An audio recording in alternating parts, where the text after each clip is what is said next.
भारतात शेती व्यवसायात नांगर किंवा आऊत या अवजाराला आजही मोठे महत्त्व आहे. सुरुवातीच्या काळात बहुसंख्य शेतकरी लाकडी नांगर वापरत होते, कारण लाकडी नांगर स्वस्त असत आणि ते चालविण्यासाठी साधारण प्रतीची बैलाची जोडी चालत असे.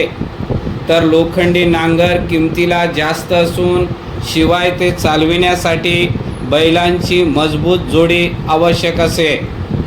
अर्थात शेतीसाठी जमिनीची नांगरट करण्यासाठी अवताची जरुरी अनिवार्य आहे.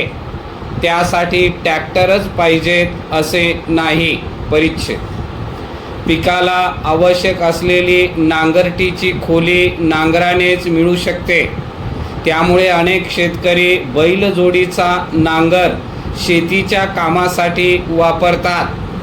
ट्रॅक्टर ठेवणे अनेक शेतकऱ्यांना परवडत नाही, कारण बैलाचा मोठा खर्च, माणसाचे पगार, नांगर खरेदीचा खर्च हे सर्व विचारात घेऊन ट्रॅक्टरमध्ये हजारो रुपये गुंतवण्याची शेतकऱ्यांची आर्थिक क्षमता नसते. परंतु त्यापेक्षाही आजच्या बिकट आर्थिक परिस्थितीत अनेक शेतकऱ्यांना नांगरासाठी किंवा अवतासाठी बैलजोडी ठेवणे परवडत नाही.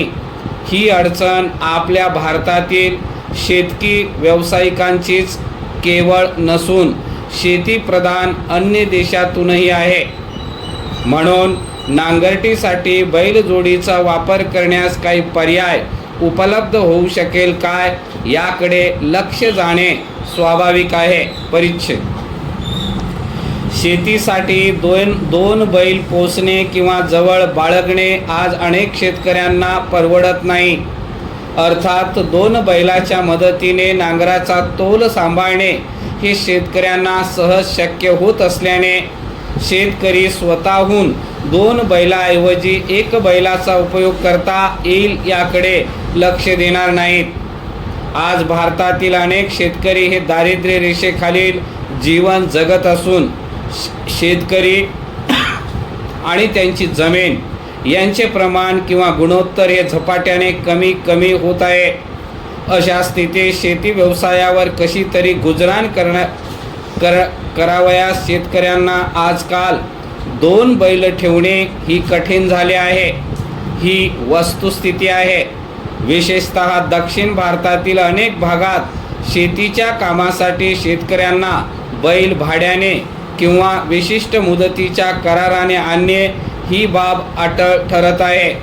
सरकारही शेतकऱ्यांसाठी निरनिराळ्या योजना आखत आहे की जेणेकरून शेतकरी सुखी झाला पाहिजे. परिच्छेद शेतकऱ्यांनी नांगरटीसाठी बैलजोडीचा उपयोग करणे सोडून देऊन कमीत कमी खर्चात कशी नांगरट करता येईल याचे संशोधन सरकारकडून चालू आहे.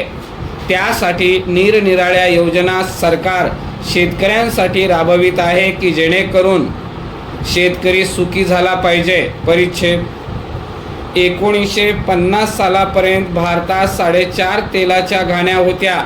या घाण्याद्वारे भारतात सर्वत्र शुद्ध तेल मिळत होते.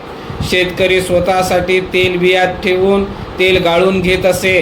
तसेच घाणीवाले तेलबिया खरेदी करून तेल व पेंड विकत असत. अशा प्रकारे उत्तम प्रकारे तेलाचा उद्योग चालत होता. त्यावर कोणतेही कर वगैरे नव्हते. त्यामुळे तेलातही भेसळ अशी होत नसे. स्वातंत्र्यानंतर औद्योगिकरणाचे युग आले. परिच्छेद पंचवार्षिक योजनेप्रमाणे कामे होऊन मोठमोठे उद्योग स्थापन झाले. बँकेतून उद्योगधंद्यासाठी भरपूर कर्जाऊ रक्कम मिळू लागली. सरकारकडून सबसिडी मिळू लागली. त्यामुळे मोठमोठ्या तेल गिरण्या निघू लागल्या. 5 वर्षाच्या काळात 4.5 लाख घाण्यातल्या 3 लाख घाण्या बंद पडल्या. उरलेल्या घाण्या बंद पडण्याच्या बेतात आहेत. तेल घाणीवाल्यांचा धंदा बंद पडला आहे. बंद पडण्याचे हे कारण काही काळ समजले नाही. त्यामुळे 3 ते 3.5 लाख कुटुंबावर बेकारीचे संकट आले. त्यांच्या जागी 5 ते 7 हजार तेलाच्या गिरण्या स्थापन झाल्या.